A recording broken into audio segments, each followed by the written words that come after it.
Welcome to our channel, ladies and gentlemen. President William Samoei Ruto is on a mission to achieve certain clandestine motive within East Africa and by extension within the larger African bloc. Apparently, William Ruto is planning to ferry 1,000 policemen to Haiti, ostensibly to try and acquire peace and tranquility in that very chaotic country. While he's planning to undertake this, there are several things that are happening around Ruto that experts are questioning how serious his motive to take 1,000 policemen is. And all the clandestine mission is being led by Joe Biden, and I will tell you why. Apparently, when there was a political altercation in Sudan, where the caretaker president Abdel Fattah was fighting with a rebel group, the leader of Rapid Support Forces, by the name Mohammed Hamad Hemedti, William Ruto was given the mandate by IGAD to go and sit down as a neutral arbiter to try and achieve peace and tranquility there. But President Abdel Fattah rejected William Ruto, and he gave reasons that William Ruto, while he was a deputy president, he was in business with the leader of the Rapid Support Forces, the other wing that is fighting with the president. And on that grounds, he rejected William Samoei Ruto. Now, today, the leader of the very, very Rapid Support Forces that is fighting, he is now regarded as a rebel leader, and the government there, the Sovereign Council government, is accusing him of perpetuating atrocities against innocent citizens. It has been going around meeting presidents. He went and met Cyril Ramaphosa. He has gone to Ethiopia. He has gone to Uganda. So apparently, Mohammed Hemedti came to Kenya, this rebel leader, and he met William Ruto in his official palace, or rather a presidential residential place. And this has elicited a lot of debate. It led to the Sudanese government recalling their ambassador to Kenya. And reports say that President Abdel Fattah is so mad that he's considering severing ties with Nairobi completely.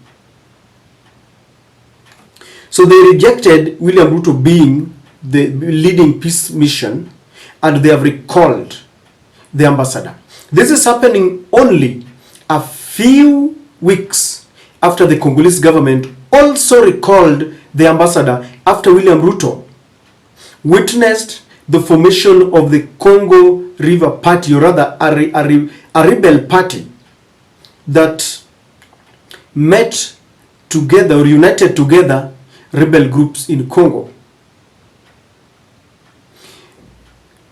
As if that is not enough, Uganda has taken Kenya to the East African courts for trying to sabotage the oil business and the unrealistic restrictions on the pipeline that Uganda is supposed to be using.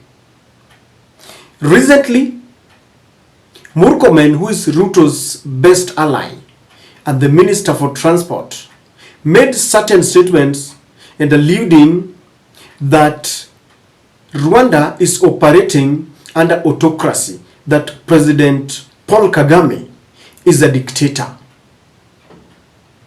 And people are wondering why William Ruto is surrounded by controversy with other presidents and with other nations as he prepares to take his peacekeeping mission to Haiti.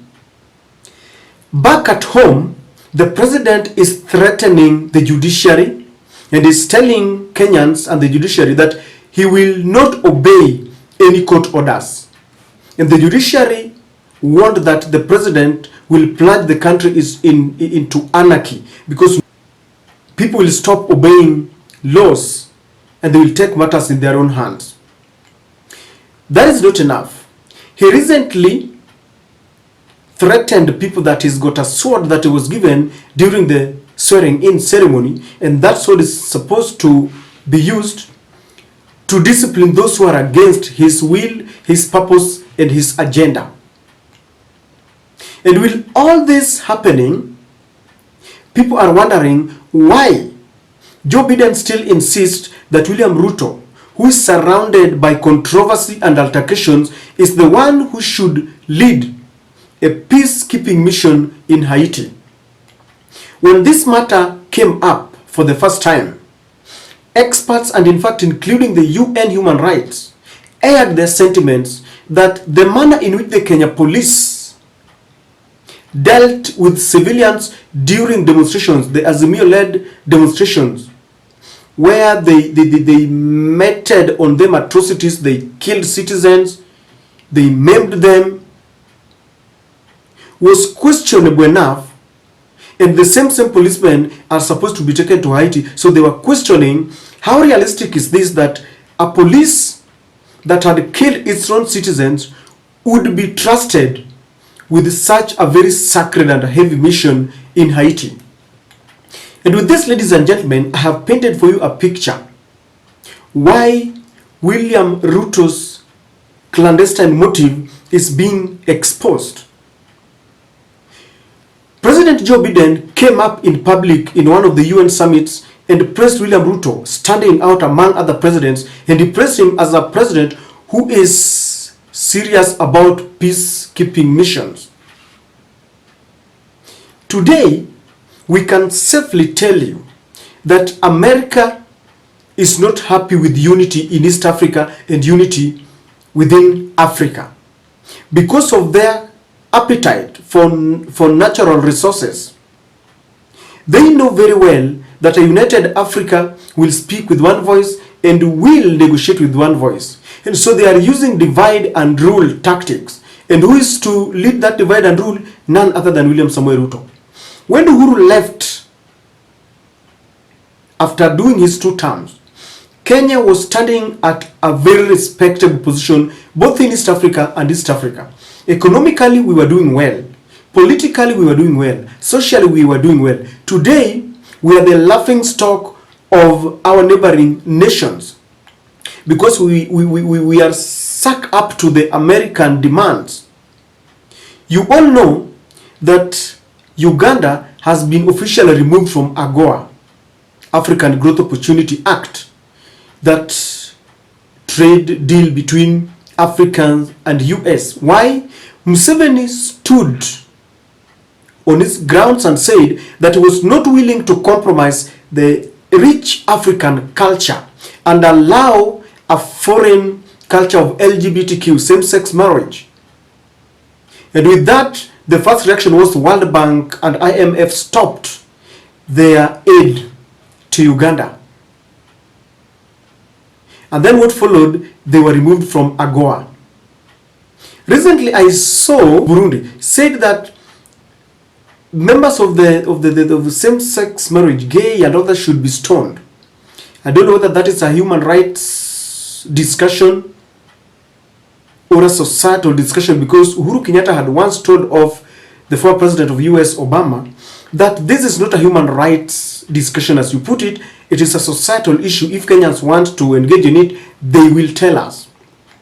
But William Ruto has taken everything. He allowed the LGBTQ through our courts so that he does not go at loggerheads with the church because he pretends to be a man of God. He has accepted GMO, and you all know that he's about to sell our seed corporation to Bill Gates, and you know this story. So the neighboring countries are looking at us and they are wondering what is happening. We have lost the dignity that we had in the East African and African space. So US is hell-bent in ensuring that East Africa and of course Africa is disintegrated. You all know that Museveni has always cried out so that we have a united front, united Africa. And when I talk of united Africa, you understand that this is the reason why Mama Gaddafi is no more. Because if you want to go down, start talking about the unity of Africa and you will be no more.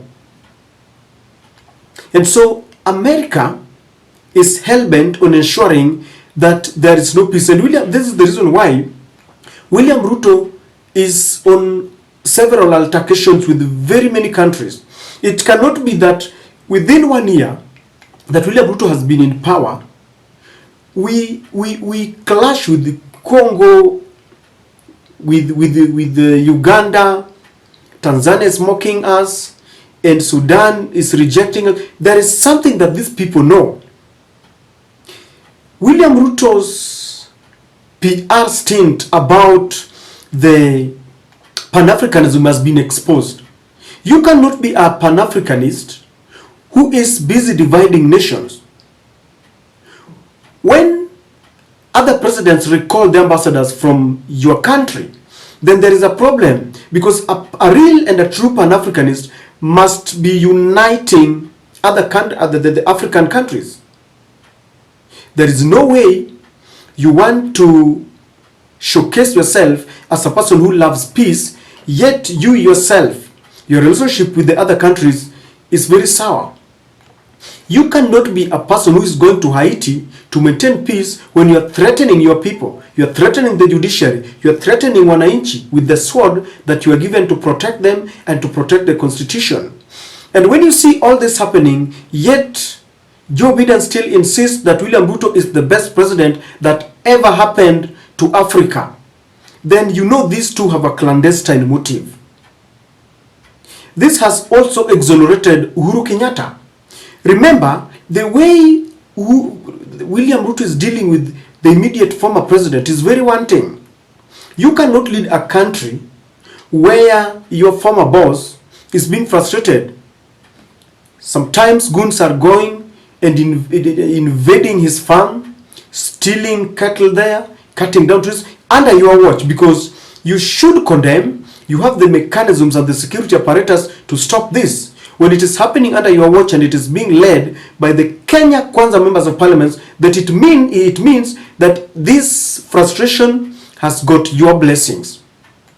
So ladies and gentlemen, we have a president who is frustrating his former boss, accusing him heavily of sabotage, a president who is threatening citizens and the subjects he leads, a president whose policemen have meted brutality on the opponents, a president who clashes with the neighboring countries, and then you tell me that this is the president that has been cleansed and sanitized to lead a peace mission in a very far country.